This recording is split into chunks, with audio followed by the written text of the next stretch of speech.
Good morning, good morning. Good morning, Sisi. Tayo pong lahat ay tumayo at ating pagpupurihan ang ating mahal na Panginoon. Yes, lahat po tayo ay pumikit at manalangin. Father God, napakadakila mo, Panginoon, at ngayong umagang ito, Lord, alam namin papagitnaan mo kami, Lord, sa aming pagpupuri sa iyo, Panginoon. Lord, naway magustuhan mo, Lord, ang aming inihandang mga papuring awitin para sa iyo, Panginoon. At tanging pangalan mo lamang, Lord, ang mataas, Lord, ngayon at magpakailanman, Panginoon. Lord, we pray, Lord, na ang mga kapatiran namin, Lord, ang mga brothers and sisters namin, Lord, na nasa biyahe pa, Lord, i-guide mo sila, Lord, at daling ligtas dito, Lord, sa bahay-sambahan mo, Panginoon. At patawarin mo kami, Lord, sa mga nagagawa naming kasalanan, Panginoon. At linisin mo kami, Lord, at gawin mong karapat-dapat, Lord, na yung aming mga puso, Panginoon, na magpuri at magpasalamat sa iyo, Panginoon. Maraming salamat, Lord. Sa iyo ang kapurihan. In Jesus' mighty name we pray. Amen!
on your faithfulness.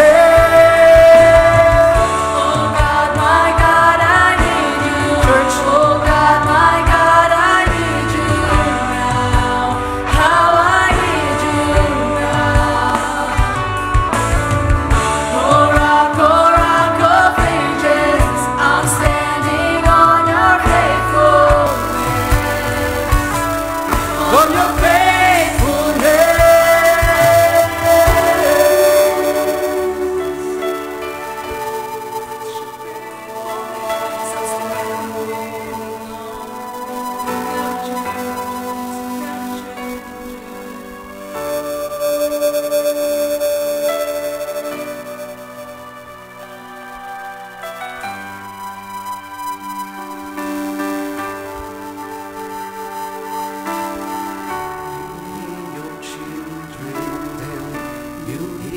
Children now, you are the same God, you are the same God, you answered prayers back then, and you will answer now, you are the same God, you are the same God, you are providing then, you are providing now. You are the same God. You are the same God. You move in power then. God move in power now. You are the same God. You are the same God. You are a healer then. You are a healer now. You are the same God. You are the same God. You are a Savior then. You are a Savior now. You are the same God. You are the same God. Oh God, my God, I need you now. How I need you now. Oh rock of ages, I'm standing on your faithfulness. On your faithfulness. Oh God, my God, I need you. Oh God, my God, I need you Now, how I need you now. oh rock of ages, I'm standing on your faithfulness. On your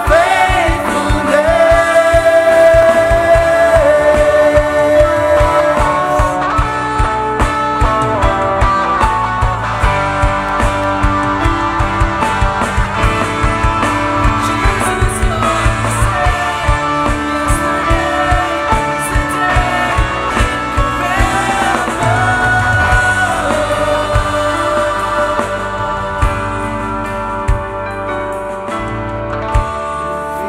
the captive strings, you freeing hearts right now. You are the same God. You are the same God. You touched the lepers then. I feel your touch right now. You are the same God. You are the same God.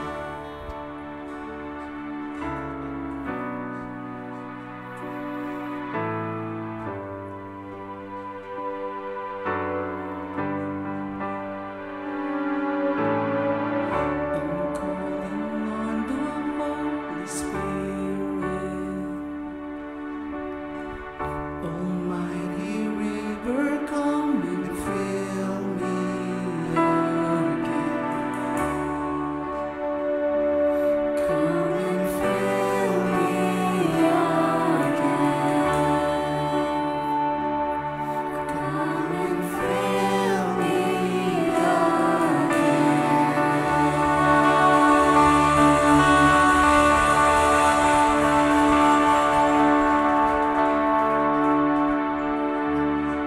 O Diyos, Ikaw ang aking Diyos na lagi kong hinahanap.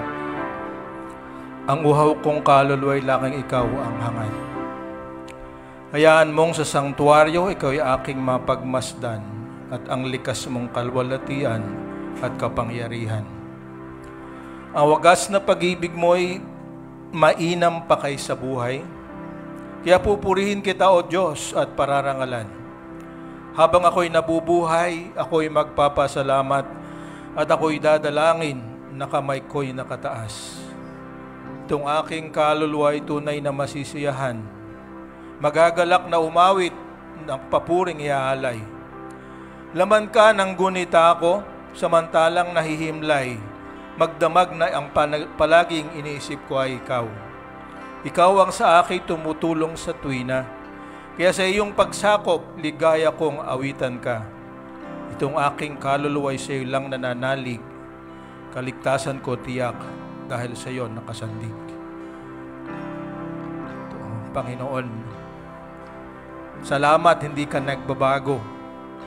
Katulad ng sinabi ng awit, ikaw ang Diyos ni Abraham, ni Isaac, ni Jacob, ni Moses, ni David. Lahat ng mga anak mo sa bagong tipan, Apostol Pedro sa Apostol Pablo, ikaw ang kanilang Diyos. Kaya ikaw rin ang Diyos namin. Alam namin, Panginoon, di ka nagbago, kaya yung nagagawa mo at ginawa mo sa kanila, gagawin mo rin sa amin. Narito kami natitipon sa iyong banal na harapan. Iba-iba ang kalagayan ng aming mga kaisipan at ng aming mga puso. Dala namin ngayon ang mga kabigatan, mga karamdaman at iaalay namin sa paanan ng iyong banal na altar. Panginoon, salamat, alam namin di mo kami itataboy. At ang tugon na inaasahan namin, yun ay aming tatanggapin sa panahon na ikaw ang nakakaalam. Kaya naririto ang iyong mga anak. Pakinggan mo po ang kanilang mga dalangin. Naanyayahan ko lahat na buksan ang inyong mga labi. Tayo manalangin sa Panginoon. Sabihin natin ang ating mga pangangailangan ngayong umaga. Sabi ko, siya ang tumutulong sa tuwa, sa kalungkutan, sa pagkukulangan. Wala siyang ipagtabay dahil tayo kanyang mga. Napakabuti lang, Panginoon. Kanyang kabutihan ay walang katapusan. Simula na ikaw ay silang hanggang sa kasalukuyan. Ano ba ang iyong pinagdaanan ay dilihim sa Kanya? Kaya yung darating tayo alam na niya. Alam niya ang ating kinabukasan dahil naroon na siya ngayon. Salamat, Panginoon. Ang kabutihan mo ay walang kapantay. Naririnig mo ang mga awit. Naririnig mo ang mga daig. Naririnig mo ang nilalaman ng aming mga puso. Nababasa mo ang aming isip. Tunay na walang Diyos na katulad kayo, Panginoon. Salamat di mo kami nilagpasan. Salamat hindi mo kami iniiwanan. Panginoon, naway masumpungan namin ang landas patungo kung saan doon mo'y tinakda para sa amin. Di lamang sa amin, Panginoon, ay yung mga anak. Higit namin pinapadalangin ngayon ang aming mga kamag-anak, mga kaibigan, mga kababayan. Wala pa sa iyo, Panginoon. Narito kami dahil nais naming bigyan nyo kami ng kapangyarihan, katalinuhan, lakas ng loob at mabuting patotoo. Para yung kapanatagan na meron kami ay maibigay namin sa lahat ng aming mga minamahal at sa bansang ito, Panginoon. Patuloy na naguguluhan ang buong daigdig dahil sa mga nangyayari. Subalit di kami natatakot, Panginoon, because alam namin kayo ay in control. Higit sa lahat, lalo naming nararamdaman ako ay muling babalik. Lalo naming nagkakaroon ng katiyakan sa amin ang iyong pangako ay totoo. Kaya ngayon, Panginoon, tanggapin muli ang aming mga awit-awitin namin ang kabutihan mo, Panginoon. Dahil doon, Panginoon, ito'y galing sa aming mga puso. Ito'y galing sa aming mga damdamin na nag-uumapaw na pasasalamat sa kabutihan mo. Itong aming dalangin sa pangalan ni Jesus tayo ay magsabi ng Amen. Amen. Church, ang lahat po ay aming inaanyayahan na ibuka ang ating mga bibig. Sabay-sabay tayong umawit ng awiting ito.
Life laid down, I'm surrendered now.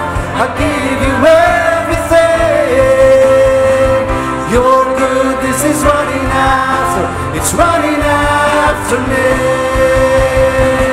Your goodness is running after, it's running after me.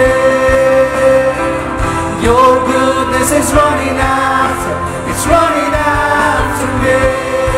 With my life laid down, surrender now. I give you everything. Your goodness is running after, it's running after me. Church, sabay-sabay po tayo. All my life you have been faithful. All my life you have been so good. With every breath that I am able, I wanna sing of the goodness of God. All my life you have been faithful. All my life you have been so good. With every breath that I am able, oh, I can sing of the goodness of God.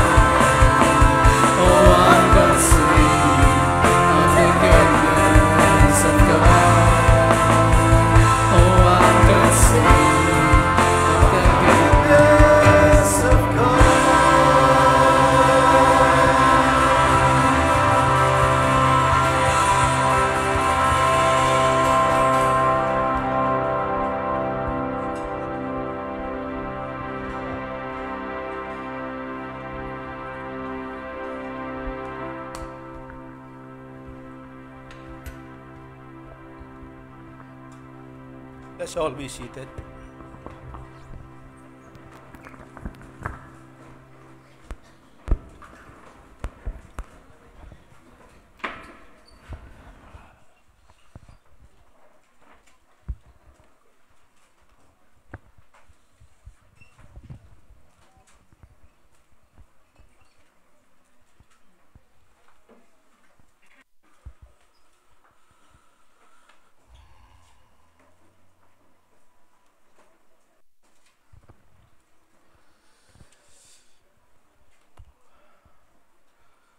Magandang umaga sa inyong lahat. Let me begin today sa isang maiksing patotoo. Nung Sunday, di ba magkakasama tayo? Masayang-masaya ako dahil kasama ko yung aking bunsong apo na talagang tutuwa ako at kuminsan natatakot din dahil kakaiba ang ugali at temperament ng bata na ito. But my testimony is not about him but about me. Meron isang pangyayari ng linggo na ito na natatandaan ko ay katulad na nangyari sa akin noong ako ay somewhere between 7 and 8 years old. Nasa probinsya pa kami. Bahay namin ay yung bahay kubo. Ang bubong ay kawayan, ang digding ay kawayan, ang sahig ay kawayan, ang hagdan ay kawayan, so kawayan lahat. In short, kung meron mang yero ay yung tapat lang ng silid tulugan. Anong kaignayan noon? Dahil nga kawayan lahat, nakikita ang labas ng bahay. Tapos yung aking lahat ng mga kamag-anak, aking nanay, mga kapatid ay wala, naiwan ako sa bahay na nag-iisa. Noong Sunday, ganon din ang nangyari. Yung aking may bahay nung sa Singapore, 2 katulong, umuwi. Yung isa kasi may mga birthday yung mga anak. Yung isa naman laging regular. Tuwing weekend ay day off. So, tapos si Melby at ang kanyang mga anak at asawa ay umuwi sa bahay ng aking balay, si Pastor Pai. So, magdidilim na. Nung ako'y grade 3, takot akong pumasok sa loob ng bahay na madilim. Kaya nung ako'y nag-iisa, grade 2, grade 3. So pag dilim, lumabas na ako ng bahay. Buti na lang hindi umuulan. Hindi ako pumasok, naroon ako sa labas. Dahil natatakot nga ako sa dilim. So doon lang ako sa labas. Ngayon, tanda na ako. Hindi na ako natatakot sa dilim. Pero yung takot na nag-iisa, nandun pa rin. So, ang ginawa ko, maaga pa lang, nag-prepare na ako ng dinner. Pero ngayon, kabaligtaran. Pumasok ako doon sa loob ng silid, dinala ko yung pasta na pinrepare ng aming isang kasambahay. Doon ako kumain, tapos doon ako, patuloy na yon. So, sabi ko, ang buhay pala talagang paikot-ikot lang. At doon ko na naisip, doon hindi tama o man o mali, kaya huwag kang mauna. Napakahirap pala. Buti na lang kung sasamahan ako ng aking apo o yung aking mga anak pag nag-iisa na ako. So, yun yung pumasok sa isip ko. So, bakit ba ganun? Bakit? Alam nyo, nag-aaral nga ako ng biblical counseling. Masyado ang tama sa akin itong mga pinag-aaralan ko.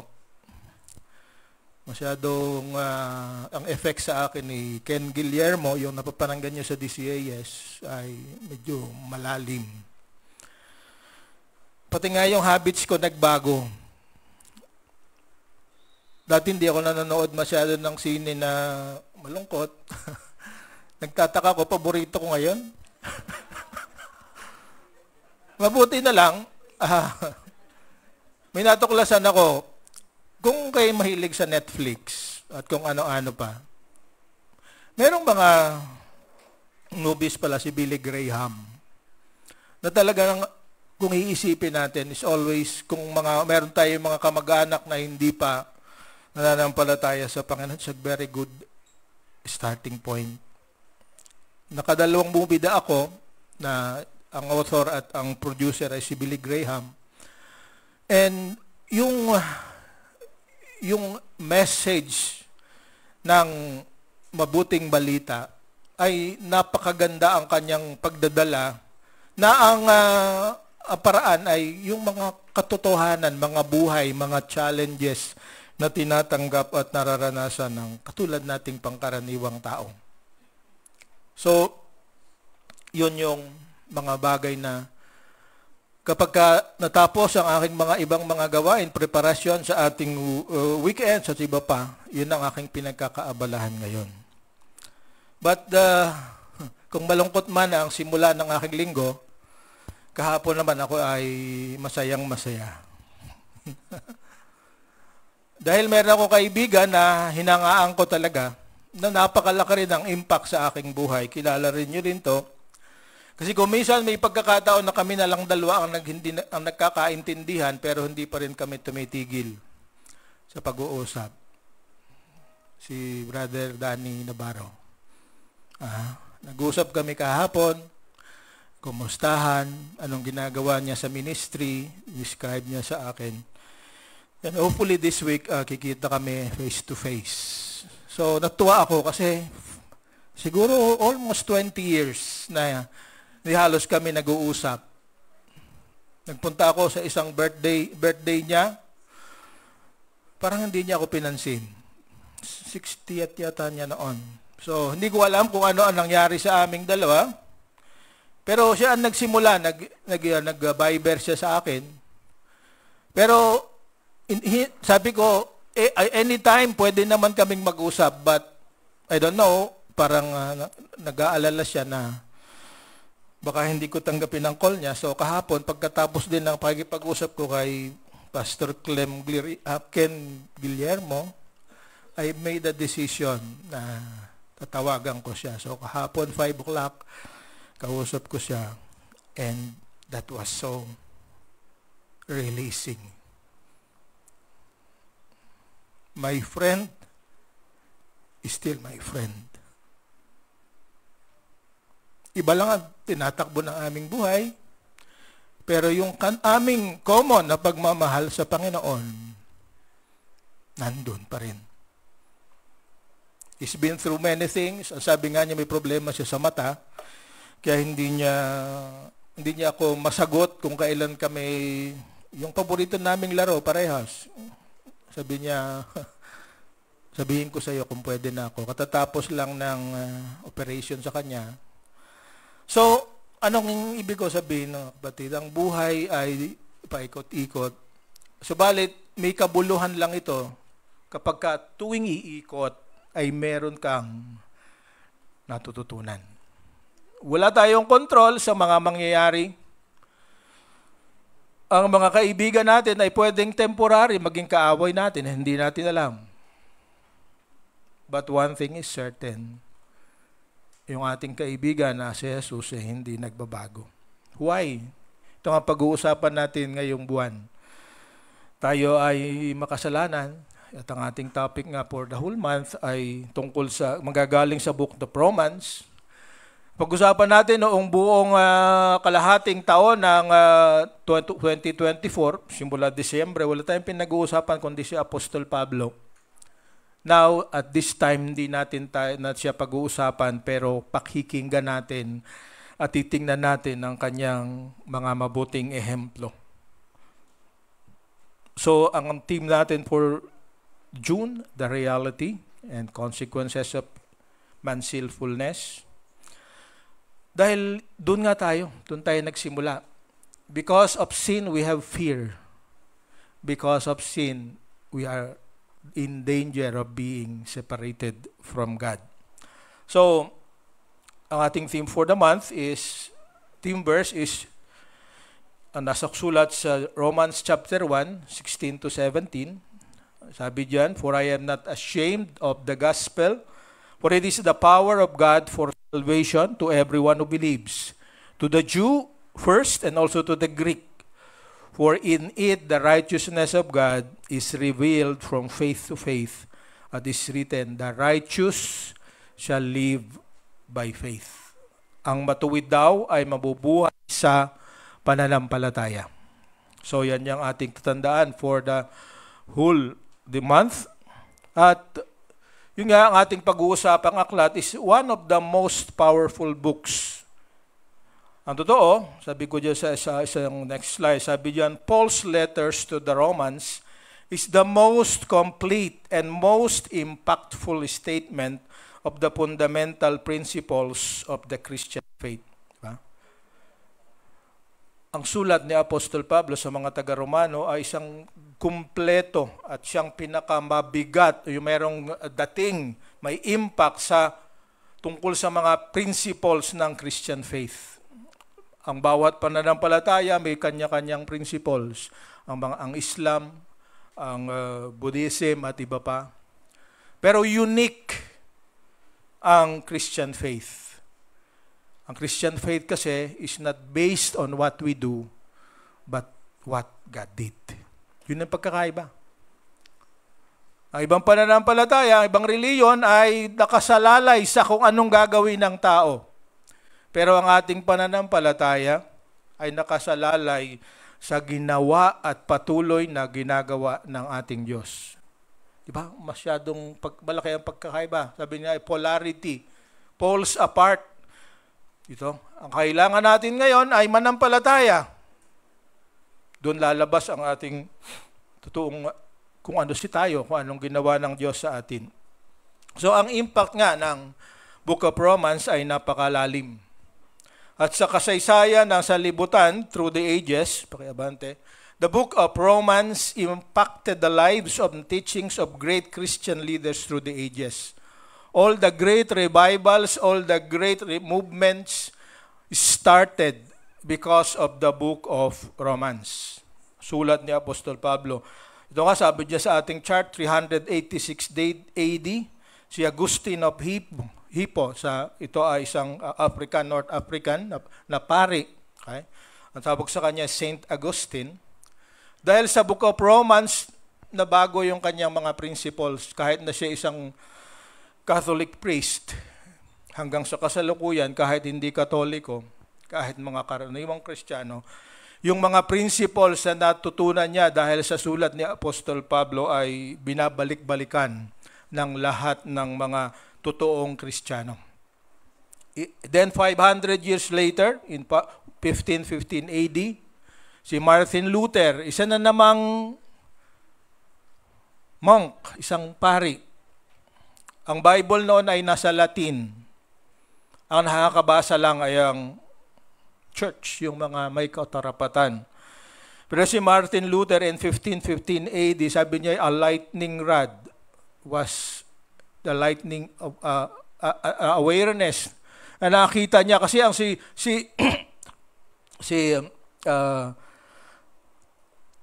Martin Luther, ang sabi kinapagura na ng kanyang pari, nung kanyang pari siya, pero siyang pinagkukumpisalan. Kasi halos araw-araw nagkukumpisal siya. Even very small matters, no confess niya sa pari dahil yun nga yung guilt ay napakalalim sa kanya. Hanggang mabasa niya ang sulat ni Apostol Pablo sa mga Roma. Ang sabi niya, doon ako nakalaya, nakita ko na ang aking mga ginagawa at aking kabutihan at aking kasalanan ay sagot na ng Panginoon. So nagsimula ang Protestant Reformation sa pamamagitan niya.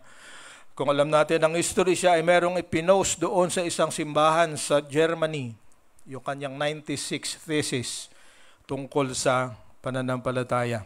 Then, several years later, mga 20 years later, si John Calvin, Siya ang pinikilalang simula ng Baptist movement ay noong 1536 AD. Nakuha rin niya yung sola scriptura, sola fide, by grace, na tinuro niya, yung kanyang famous na tulip. Hindi natin pag-usapan masyado ngayon, doon nagsimula, the total depravity. So, saan nagsimula? Book of Romans.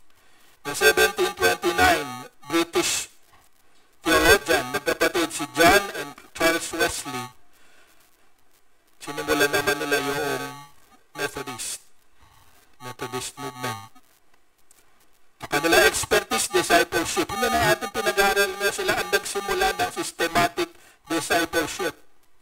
Si John Wesley. Okay?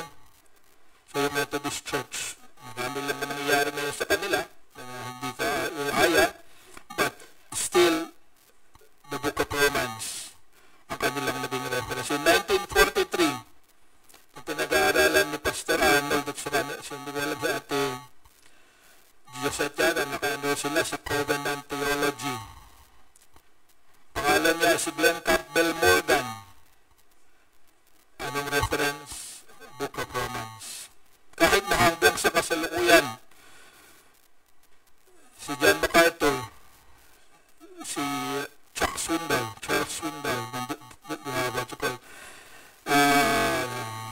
Dallas Theological Seminary, one of the most beautiful books is about the Book of Romans. So kung itong mga ito, matatalinong tao, mga iba-iba ang background, mga pari, mga pastor, ay nabago ang buhay at binabago ang buhay ng iba, di kaya nararapat na tayo rin pag-aralan natin itong mabuti. At ito ang offer natin for the next 6 months until December. Ipuntahan natin ang aklat na ito, titignan natin ang mga detalye. Kasi ang Book of Romans ay can be summarized sa tritong bagay. Summary of the letter to the Romans. Salvation is available to all, regardless of a person's identity, sin, or heritage. We are saved by grace through faith in Christ and His finished work at the cross. Yun yung doon nating payak na nilalaman ng sulat ni Apostol Pablo. Ang kaligtasan ay inihandog, available, handa sa lahat. Kahit ano ang iyong pagkatao, kahit gaano kalalim ang iyong kasalanan, at kahit sino ka, heritage. Kung kayo mga magulang mo, anong iyong kalagayan sa buhay, ito yung i-offer sa iyo. At sa pagmagitan ng regalo ng mabuting unmerited or unearned favor from God. It's not what we do, but what God did that determine our future. Kung mananampalataya tayo kay Jesus at sa ginawa niya doon sa krus. Okay, so I just want to arouse your interest. Kasi 16 chapters lang ito. Pagka naintindihan natin ito sa kaming Book of John, actually, maipapaliwanag mo na ang iyong pananampalataya. Kasi maraming hindi na unawaan ang ating pananampalataya. Maraming na talagang nagsisikap na magpakabuti. Walang masama. Kaya lang kung ang motivation mo ay para pagdating sa langit ay meron kang maire-report na ginawa mo na magkukwalify sa iyo para tanggapin, sabi nila sa mga caricature na San Pedro, para pumasok ka sa langit.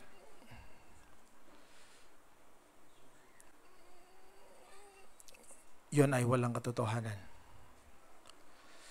Naalala ko yung isang kwento na naman. Si San Pedro raw ay dinatanggap sa meron nasa pinto ng langit, kumakatok, papasok. Sabi niya doon sa nagtatangkang pumasok, sabi niya, anong masasabi mo? At masasabi mo sa akin na dapat dahilan para makapasok ka rito sa langit. Sabi niya kasi nung natatandaan ko,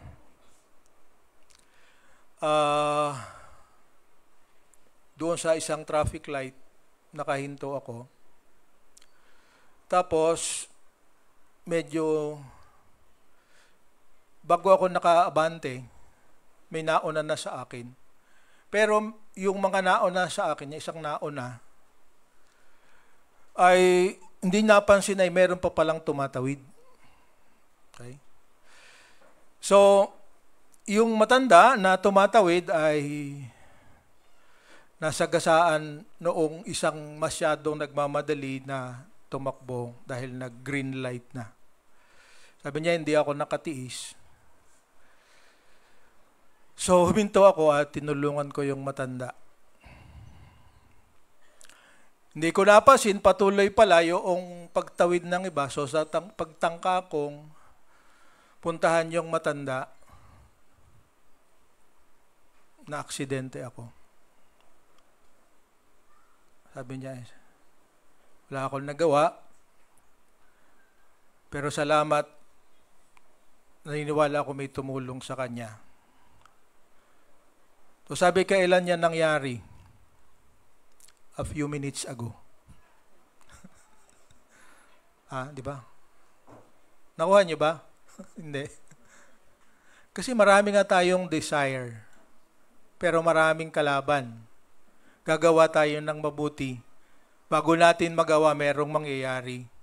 Kaya kung ang ating intention ay hindi natin magagawa dahil ang intention natin tumulong pero we are overrun by the situation, anong ire-report natin doon kay San Pedro para makapasok tayo sa langit? So our intentions might be good, but sometimes opportunity prevents that from happening. And sometimes the opportunity is not open because we are not willing.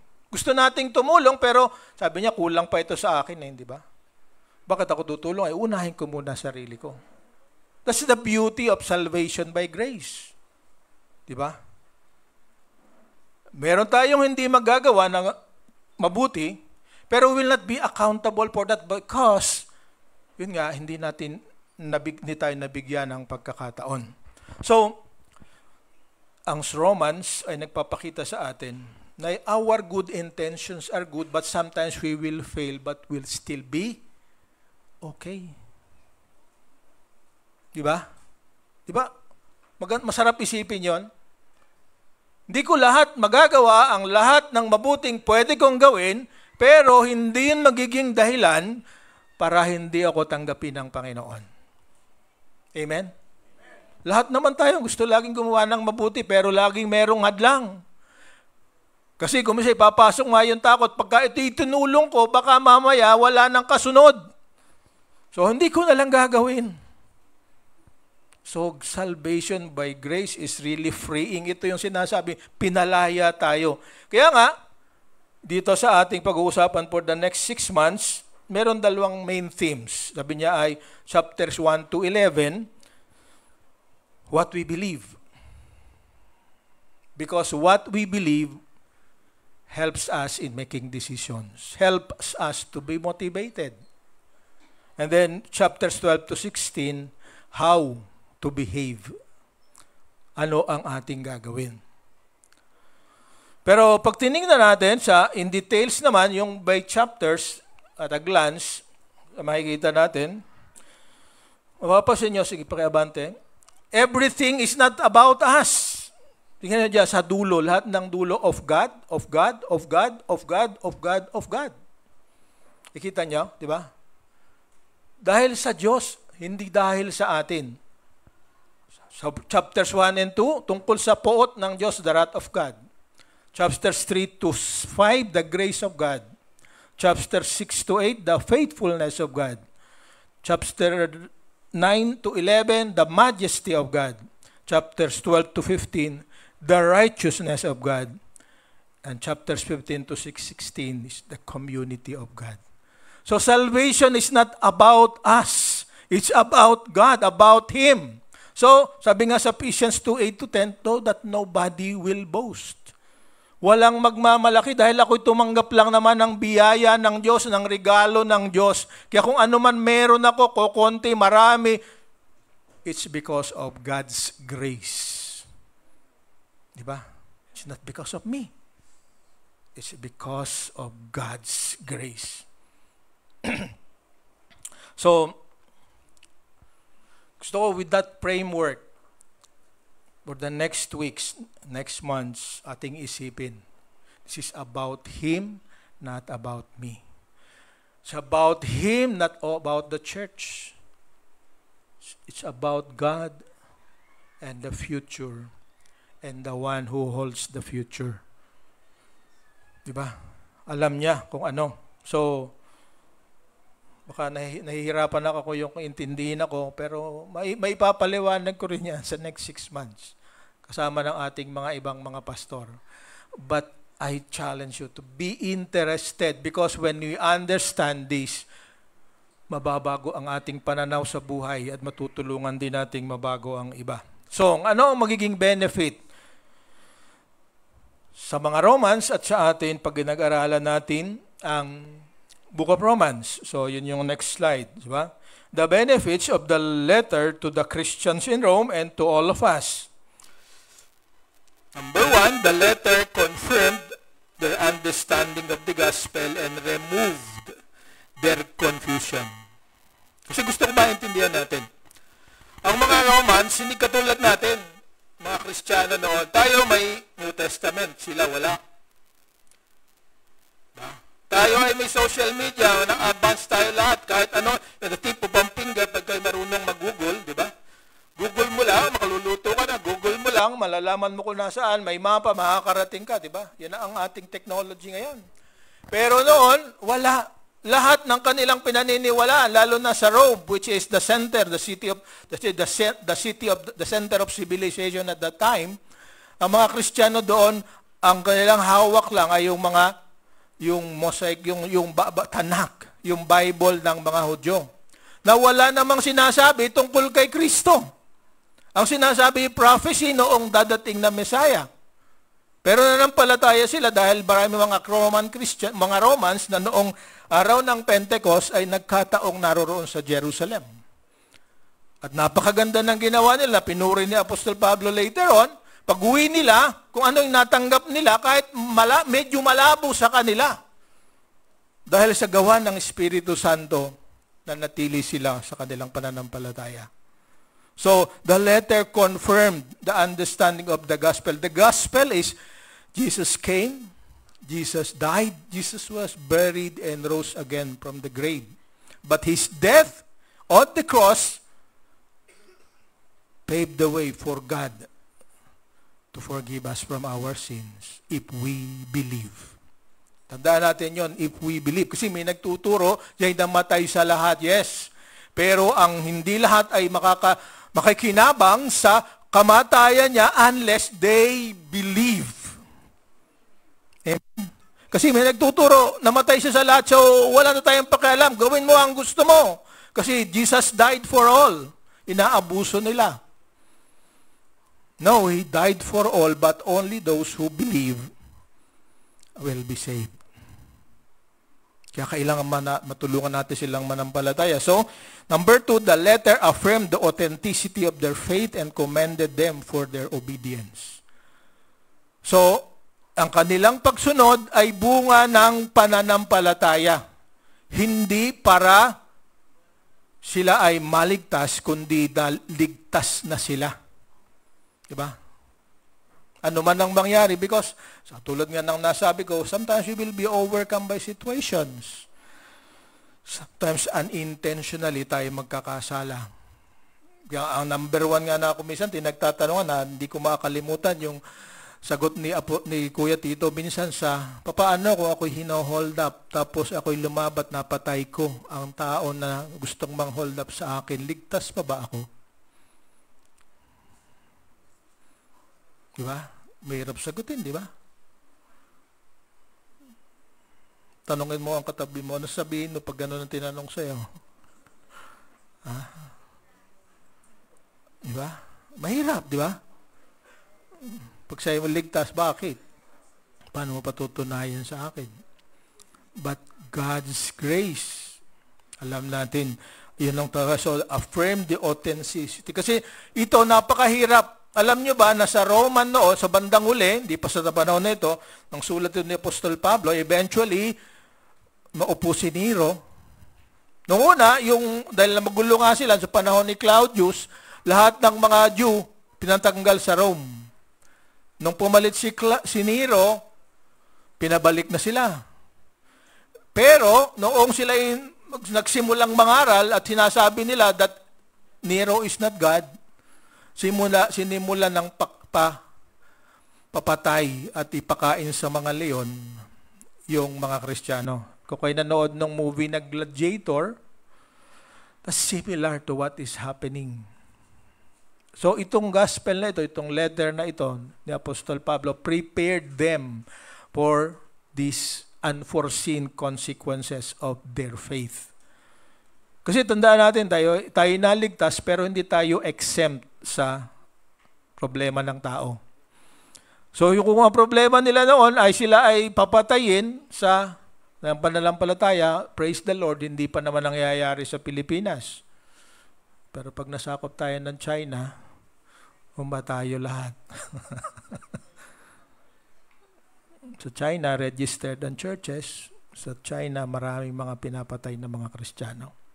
Are you ready? Huwag naman, di ba? Kasi gusto pa rin natin malaya ang Pilipinas. So, yun ang pangalawa. Pangatlo, the letter cast a vision for the future and urged them to join Paul in his mission. Di ba? Hindi nila alam ang mangyayari, pero bago pa mangyari yon, sabi ni Apostol Pablo sa kanila, ang mga nasa paligid natin na hindi nakakakilala sa Panginoon, na apektado ng idolatry at higit sa lahat, pagsamba sa emperor, kailangang malaman nila ng merong King of Kings to which this emperor will be accountable to.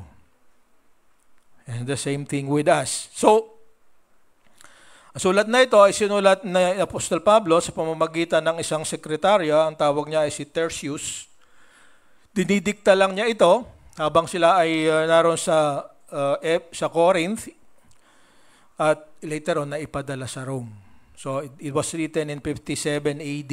Ito ay nauna pang isulat kasi yung Book of Acts na sinulat ni Luke ay naisulat about 60 to 62 AD. So bago pa naisulat, na-release yung aklat ni Luke, nakarating na sa Rome yung sulat ni Paul.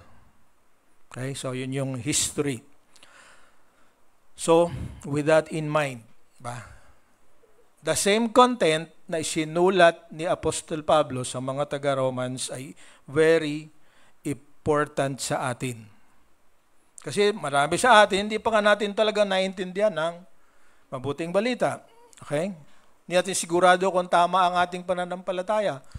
Nagtataka pa rin tayo kasi lalo na pagka nagkakaproblema tayo. Bakit sabi niya, abundant life? Ano bang ibig sabihin ng abundant life na yun? Lagi kaming tuyo ang ulam. Nawalan ng trabaho si tatay. Kailangan pumunta siya sa abroad para lang mabuhay kami. Which is, sabi natin, isang social problem ngayon. Yung lahat ng mga broken homes na nakakausap ng mga tao, nagtataka na kahit saan ako pumunta sa ating mga outreach, isa ang nakita ko na kung sinong nadadala sa Panginoon, kalimitan bunga ng broken homes. Kaya natuwa rin ako kay Brother Danny. Ang approach niya naman nila ay online church. Ang target ay mga kabataan. Kasi naman lang mahilig sa tagline di ba? Sabi niya, ang approach namin, tagline.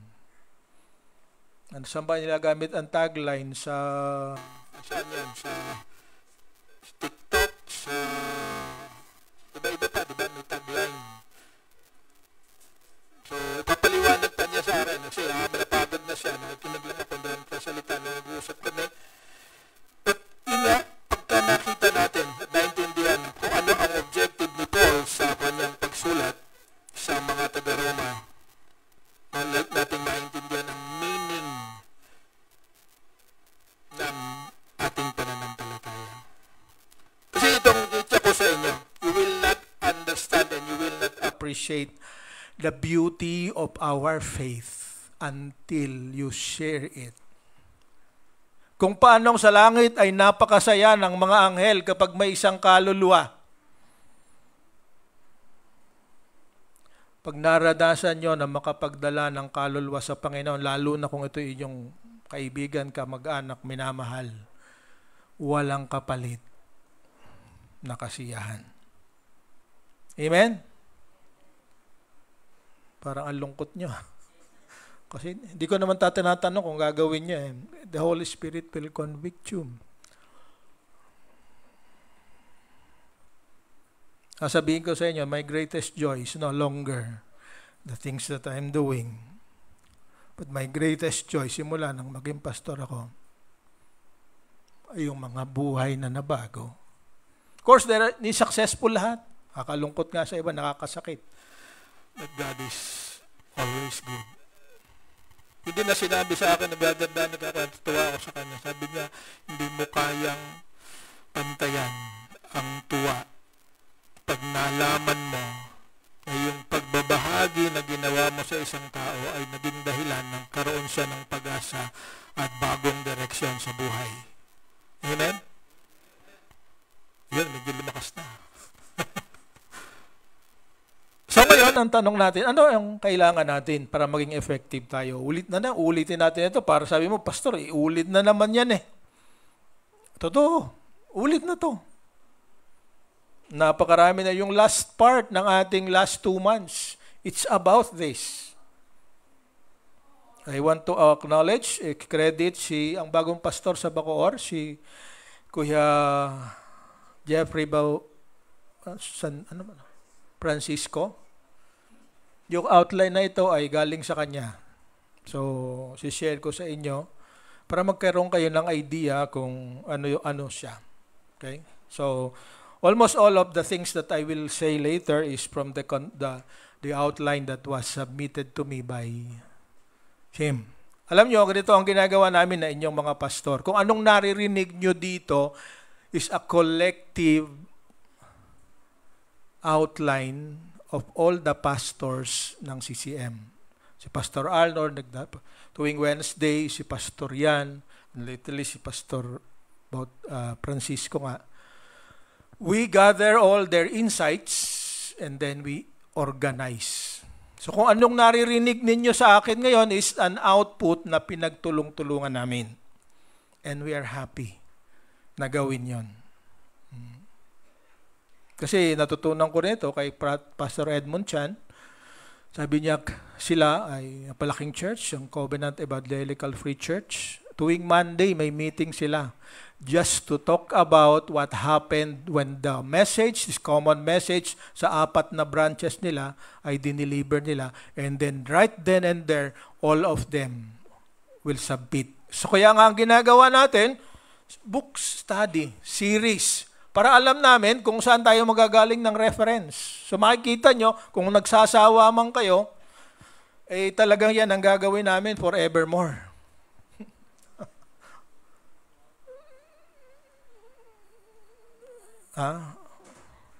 Kung mag-walk out kayo ngayon, bahala kayo. Basta kung anong naririnig namin ninyo dito, ito'y pinag-isipan, ipinanalangin at na-receive namin inyong mga pastor. So, we have validated all this together. Sana maging proud naman kayo sa amin. We're trying our best. Pero, glory to God. Parang hilaw na hilaw, Pastor? Okay, so pag-usapan natin, ulit ito. Pero, this is very important. Because the good news must be heard. Sabi sa Matthew 28:18-20, all authority has been given unto me, sabi ni Jesus Christ. Go therefore, ulitin ko ba? Sinabi ko na no Sunday, di ba? And make disciples of all nations, baptizing them in the name of the Father, the Son, and the Holy Spirit. And teach them to observe whatever I have commanded you, and I am with you even to the end of the age. So, tuloy tayo doon. So, ano ang kailangan para tayo ay maging mahusay, effective gospel bearer? Dito lang, maiksi lang ang ating pag-uusapan, and then later on I'll ask you to have a sharing time with a group na ating de-develop. So dito sa ating text ngayon, basahin ko sa ESV. First part, 1-7, sabi niya, Paul, a servant of Christ Jesus, called to be an apostle, set apart for the gospel of God, which he promised beforehand through his prophets in the Holy Scriptures, concerning his son who was descended from David according to the flesh, and was declared to be the Son of God in power according to the Spirit of holiness by his resurrection from the dead. Jesus Christ our Lord, through whom we have received grace and apostleship to bring about the obedience of faith for the sake of his name among all the nations, including you who are called to belong to Jesus Christ. To all those in Rome who are loved by God and called to be saints, grace to you and peace from God our Father and the Lord Jesus Christ. So ito ang gusto kong mapansin natin. Lahat ng mga letters ni Paul at lahat ng mga letters kahit na ni James at na iba pang mga writer, mapapansin ninyo, ang unang pasok nila sa kanilang letter ay pag-identify kung sino siya.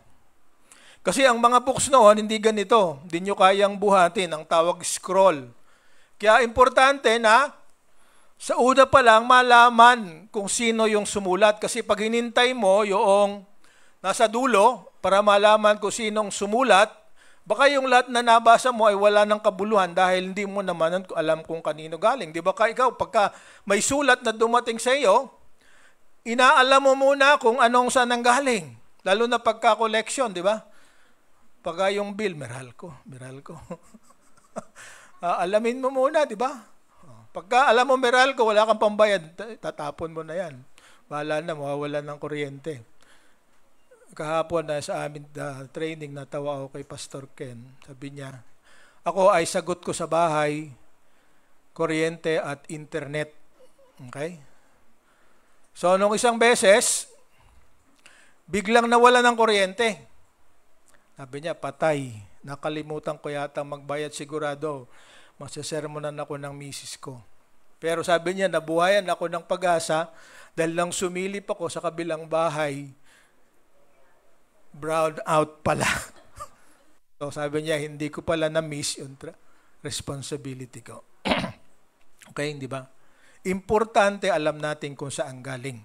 Ay yung response natin, alam natin kung saan galing. So, to be an effective gospel bearer, the number one requirement is pakilala tayo. Huwag tayong secret agent. Kasi marami dito, kasi karanasan ko rin ito, bigla na lang makikita kami sa isang gathering, kasama ko sa trabaho, magkakagulatan kami, ay Christian ka rin pala. Tapos sa opisina, kayo ang dalawang malabang mortal. Na kumisya nagsisiraan pa kayo sa isa't isa, tapos nagbigla kang meron G12 gathering, magkasama pala kayo sa G12. Di ba? So napaka-importante yung identity na sabihin natin. So Apostol Pablo, napakaganda ang kanyang pagpapakilala sa kanya. Sabi dito sa verse 1, sabi niya, ako ay bond servant, sa Greek, doulos. Okay? Doulos. Okay? Ano ba yung doulos? Ang bond servant, hindi church yun. Alam ko, galing ka doon kaya Mike. Kaya ganyan ka. Ano, sino? Si Kenneth? Okay. Huwag natin pag-usapan ng doulos. Basta pag-usapan natin sa Apostol Pablo doulos.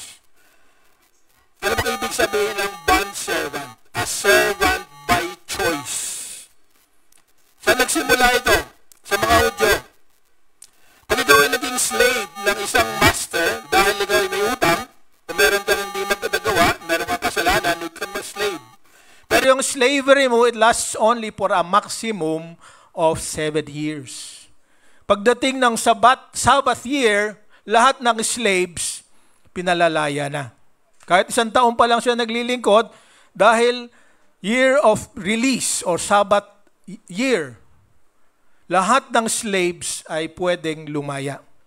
Pero yung iba na nagustuhan ng kanyang amo, yun ang tinatawag na bondservant, forever na magiging titira siya sa kanyang amo. At bibigyan siya ng marka. Alam nyo ba yung earring na yan? Hindi yan something to be proud of unless you are also a bondservant. Lahat ng may earring na pinag-pierce sa tenga, ibig sabihin niya to become forever a slave of the master. Tanggalin niya na mga earrings, ating gagawing pandagdag sa ating kapag bibili natin. Pambili na lote. Alright? Si Aaron, ganun lang ginawa, kaya lang ginawang calf, di ba? Sinamba nila, di ba? So yun ang ibig sabihin ng bondservant, I chose to become a servant to this master for the rest of my life. So sabi ni Paul, I am doulos.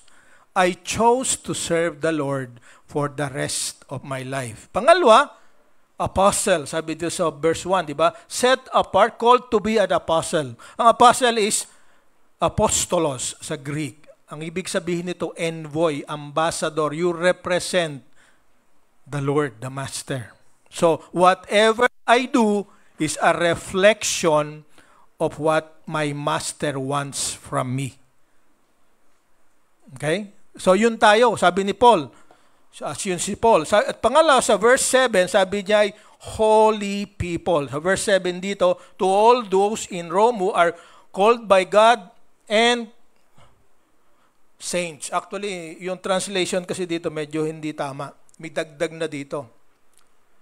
Yung to be is not in the original text. When you are called by God and you answer Him, actually you are already a saint. Okay? Santa Melanie. Yan ang totoo. Ba? A saint is a living person. A saint doesn't want to be canonized. That does not need. Because a saint, kasi kung sumusulat sa mga banal, hindi na makakabasa yon kung patay na. Tama? Tama, mali. So yung banal, which is holy, sanctified, are living people. All of us, when we have Jesus in us, are saints.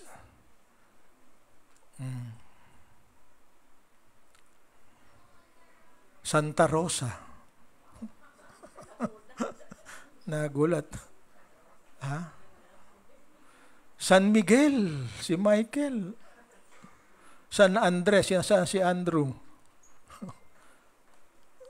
Because you are set apart. So, if you want to be an effective gospel bearer, you live this. I am a servant of God. I represent the Lord, and I am going to be doing what God wants me to do. That's a saint. Ginagawang banal, pero banal na, sanctified. You are justified. Sa harap ng Diyos, wala ka ng kasalanan. Pero sa pagsisikap mo, sa iyong mga ginagawa, digit sa lahat sa pangangaral ng Ebanghelyo, you are better and you are getting more sanctified. Amen? So, huwag natin sayangin yung opportunity. Okay?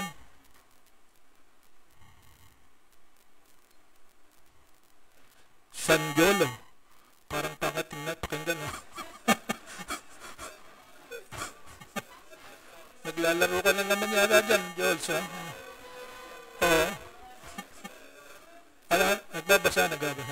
O yan, tama, nagwa-notes, diba? Right? San Emilio. Santa Rodora.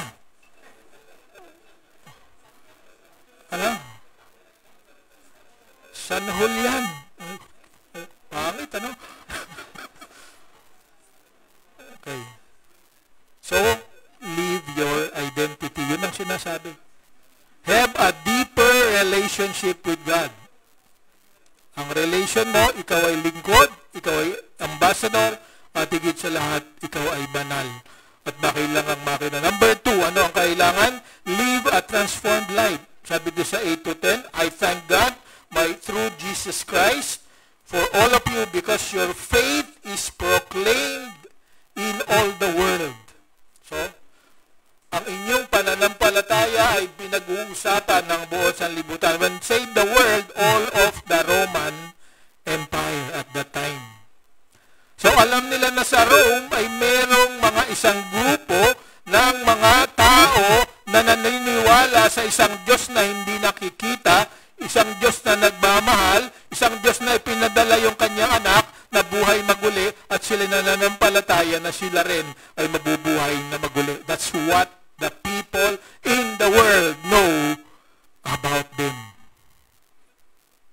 Of course, yung ibang nanliliba kasi si Emperor Nero, kitang-kita nila yung pinaniniwalaan ng mga ito, lalo na yung mga Griego na hindi naniniwala sa kaluluwa, sabi nila ang mga baliw. Hindi nyo nga nakikita, naniniwala kayo. Samantalang yung Emperor na kaya kang patayin anytime, hindi ka naniniwala sa kanya. Okay, so yun sila. Sabi nila, for God is my witness whom I serve with my spirit in the gospel of His Son, that without ceasing I mention you always in my prayers, asking that somehow by God's will I might now at last succeed coming to you. So, gustong-gusto ni Apostol Pablo na makarating doon. Kaya nga alam natin yung huling last part ng history ng Book of Acts, it's about his travel, chapter 23 to the following. Ano yung pinagdaanan ni Pablo? Dahil gustong-gusto niyang makarating sa Rome. Nakarating siya ng libre, pero hindi maganda yung lahat ng kanyang karanasan. He came there as a prisoner. But sabi ni Apostol Pablo, 57 AD, gustong-gusto kong makita kayo. Hindi niya nakita, bago siya sumulat, hindi niya kilala yung mga taga-Roma na Kristiyano.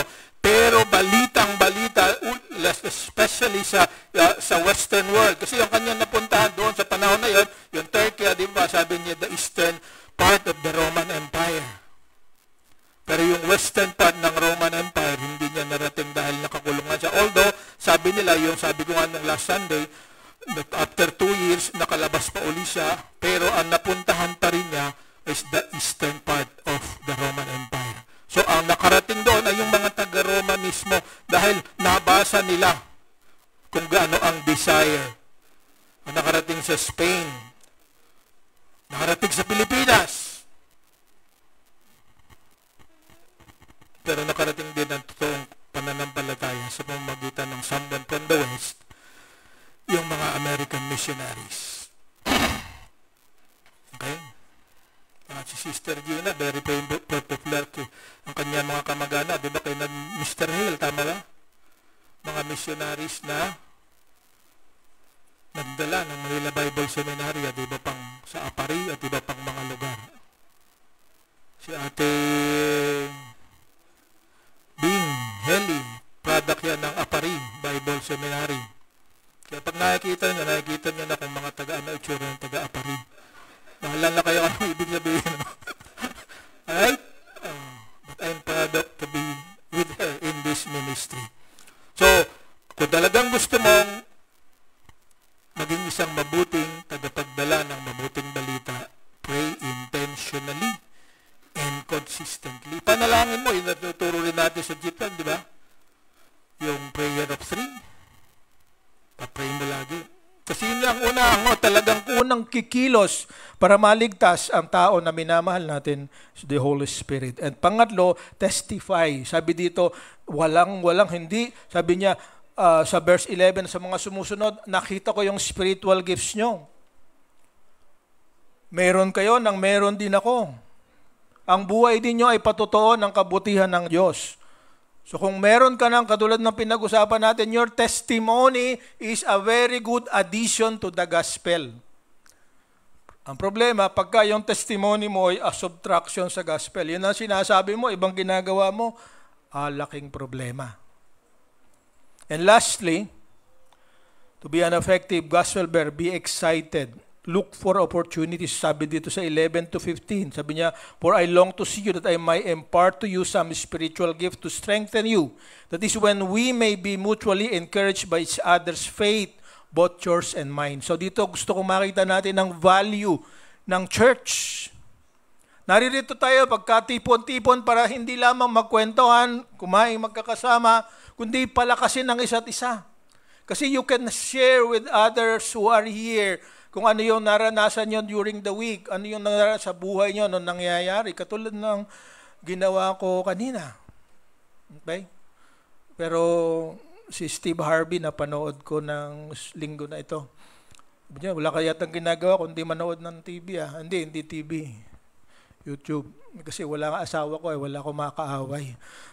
So inubos ko na lang ang galit ko sa pananood.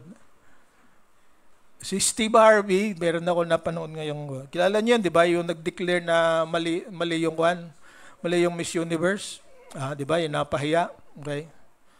Sabi niya, one thing I do not like in church is those who are going to stop and declare their testimony. Kasi noong isang Sunday, napakinggan ko yung isa nag-testimony. Sa Amerika kasi, kahit nagamit mo na, pag hindi mo na gustong, pwede mong ibalik. Gusto niya pumunta sa Amerika, di pagka ginagawa ng iba diyan, junior and senior prom. Bibili na napakamahal na gown. Gagamitin sa prom. Tapos pagkatapos ng prom, ibabalik sa dating lalagyan, isusoli. Okay na, tapos na, wala na siyang problema. Tapos nag-testify daw yung isa. Na napakabuti ng Diyos. Dahil yung isang damit na binili ko, hindi ko gusto, tinanggap at binalik, pinayagan ako ng store manager na ibalik. Sabi ni Steve Harvey, wala namang kakaiba doon. Talaga store policy yun, pag hindi mo gusto, ibabalik. God is not involved in that. It is store policy. Sabi niya, ako niyo ba? Sabi niya, kung magte-testimony kayo, dapat yun talagang may involvement ang Diyos. Sabi niya, doon talagang rule na pag ayaw mo, pwede mong ibalik, di ba? Tayo rin, di ba? Pag ayaw mo, pero sa atin, pagka merong 7 days, wala na, di na. Sa kanila, kahit isang buwan, pag hindi mo inagustuhan, nagninang ka sa kasal.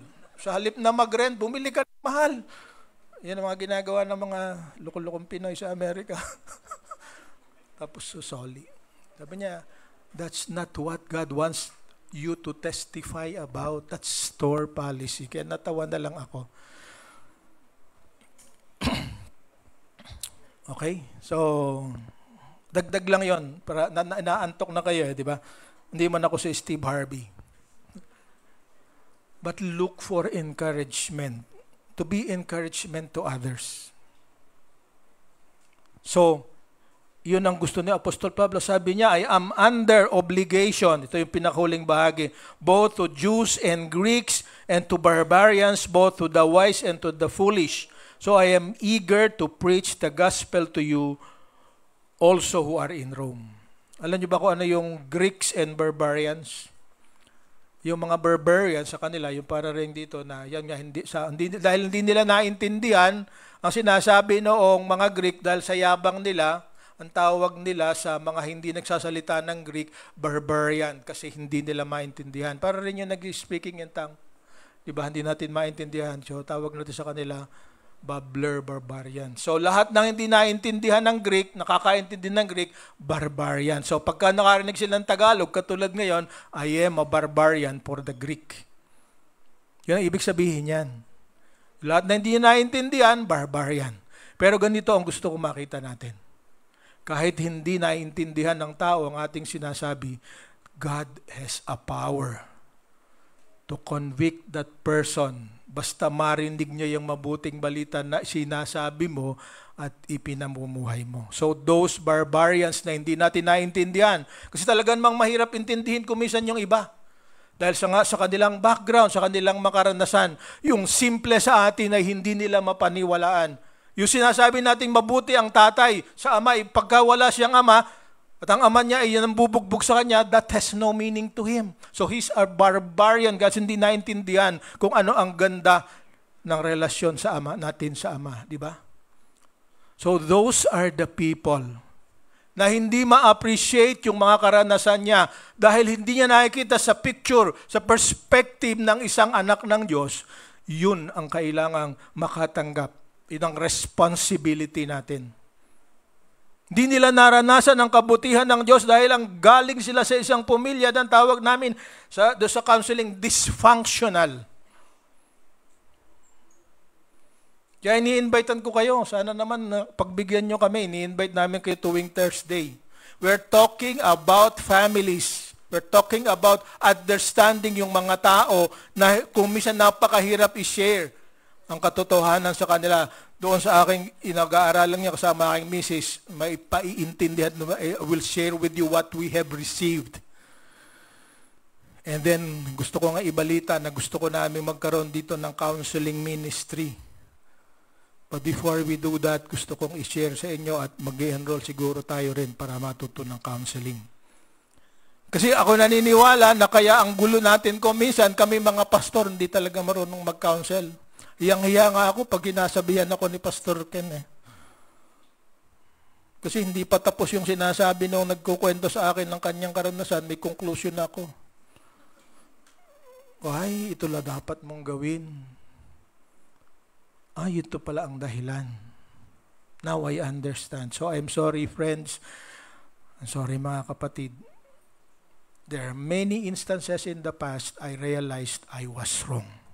And I will continue to be wrong, but help me. Pwede ba? Encourage natin na isa't isa. Okay, so, sa katapusan, mga kapatid, walang iba kong gusto sabihin ngayong araw na to. The only way to become an effective bearer is by living it. You do not rewrite, reshape, revise, or rework it. It means being set apart for the gospel for obedience of faith. Pagsunod sa pananampalataya. Sa Romans 1:5. Okay? So, iba-iba ang stage natin. Iba-iba ang kalagayan. So, in 10 minutes, maiksi naman ang kurong. Gusto ko ay mag-group tayo ngayon. Sagutin natin itong mga tanong na ito. Tagal-tagal na tayo hindi nagkakakwentuhan na magkakasama. So, find a group. Kahit sinong grupo dyan. Babae, lalaki, pwede magsama. Kung gusto nyo simple, yung mga tiglilima siguro, sagutin natin yung tanong na ito. Because we are entrusted with something. But importante anong ating kalagayan yan, aminin natin. Kung siya hindi pa nananampalataya, gusto mong maintindihan kung ano ito, you are a seeker. Narito ka ngayon dahil naghahanap pa ng katotohanan. Praise the Lord. You came to the right place. Kung ikaw na may bago, infant or child, bagong Kristiyano, alamin natin, sabihin natin. Then, how can this church or this group help you? Sabihin mo sa magiging leader ninyo informal ngayon, paano kaya matutulungan? But please, tulungan natin ang isa't isa. So, 11:15, sara tayo. So, I encourage you. Pagsagutan natin ito. Almost 10 minutes pa. Okay? Sige na. Kilos na dyan, tayo. Humanap ka ng makakakwentuhan mo. Ha? Yung mga nasa online, kung kayo merong kasama dyan, makipagkwentuhan na kayo ngayon. Sagutin natin itong mga tanong na to. Okay?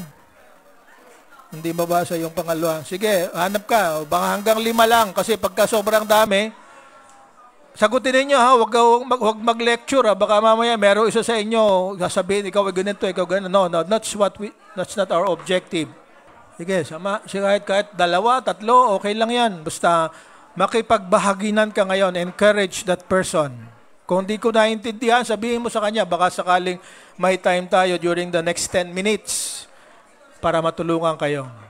Sagutin natin lang 2 tanong. Pakilagay yung isa pa, yung pangalawang tanong. Sige, yung wala pang grupo, pagka sobra kayong dami, hindi makakatulong yan. Hanggang 5 lang.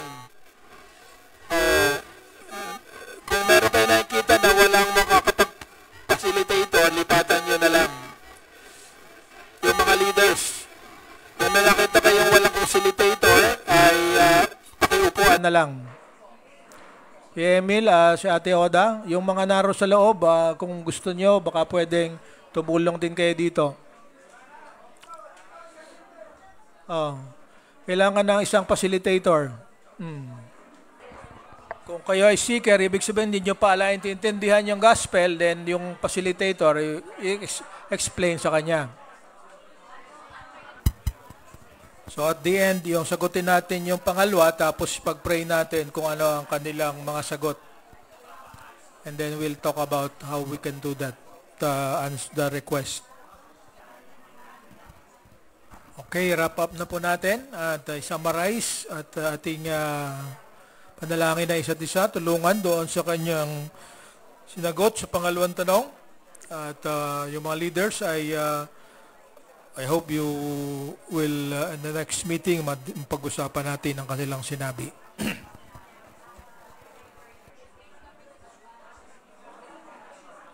Okay, so kung tapos na kayo mag-pray together, ay balik na tayo sa ating dating upuan. And kung magpipicture na kayo, mag-picture na kayo ngayon pa. Kasi alam ko, lahat ay gusto nakapicture sila. Papakita nag-attend sila sa church. Ganun ba? Or meron kang bagong nakilala ngayon? Kasi ang pinagmamalaki natin dito, this church, is where the love of God is talked about, seen, heard, and experienced. Sana yung maiksing karanasan ay maging dahilan para balik-balikan natin ang mga fellowship at ating mga pananambahan na ganito ang ating ginagawa. It's not conventional. Hindi tayo gusto natin na tayo sisimba uuwi. Gusto natin marinigan isa't isa. Okay, so balik po tayo sa ating upuan. Pagtatapos ng picture, kasi talagang ganyan ang buhay ngayon. Kailangan para malamang buhay ka ay may picture ka. Kahit sa senior citizens, sa mga proof na yung kanyang pension ay pwede pa niyan tanggapin, picture. Walang picture, walang pension. Alright, so ihanda po natin sarili sa ating sa mga sunod na bahagi. Natawagan si Brother Danny. Okay. Thank you po.